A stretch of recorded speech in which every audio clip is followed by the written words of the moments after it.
உலகக்கோப்பை கபடியில் சாம்பியன் பட்டம் வென்ற இந்திய அணியில் இடம்பெற்ற தஞ்சையை சேர்ந்த வீரர் சேரலாதனுக்கு பல்வேறு தரப்பிலிருந்தும் வாழ்த்துக்கள் குவிகின்றன. அணியில் சேரலாதனின் பங்களிப்பு குறித்து அவரது பெற்றோர் பெருமிதம் தெரிவிக்கின்றனர். என் பையன் சின்ன வயசுலேருந்து சேரலாதன் அதே மாதிரியே ஆடி கபடி ரொம்ப சர்வீஸு பழக்கம். அதனால் எங்களுக்கும் பெருமையாக இருக்குது, ஊருக்கும் பெருமையாக இருக்குது. இப்போ இந்தியாவுக்காக ஆடி ஜெயிச்சிருக்காப்புல. அது பேராக இருக்குது, ரொம்ப மகிழ்ச்சி.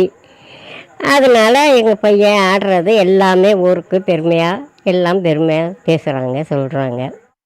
இந்தியாவுக்காக நல்லா ஆடி நல்லா பிரைஸ் வாங்குற கட்டத்தில் பிரைஸ் வாங்க போகிறோம், வாங்கிட்டு வர்றாப்புல. இன்றைக்கி ஆட்டம், இன்றைக்கி கப்பு வாங்குறாப்புல, பிரைஸ் வாங்குறாப்புல. ரொம்ப பெருமையாக இருக்குது, ஜனங்களுக்கும் பெருமையாக இருக்குது, எல்லா ஊருக்கு ஜனங்களுக்கும் பெருமையாக இருக்குது.